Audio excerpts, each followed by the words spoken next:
सीताराम। मैं आप लोगों को सुला नहीं रहा हूँ और मैं आप लोगों को जगा भी नहीं रहा हूँ। आप लोग सोए भी नहीं हैं और जगह भी नहीं हैं।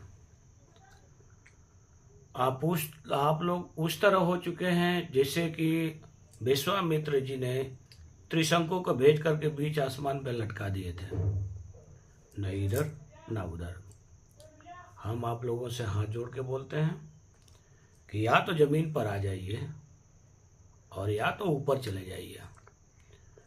बीच में रहने का कारण दोनों तरफ से विवाद है, इसलिए कि आप सब लोग जानते हैं कि आसमान से टपका आग खजूर पे लटकने वाली बात एक कहावत बन चुकी है। सीताराम।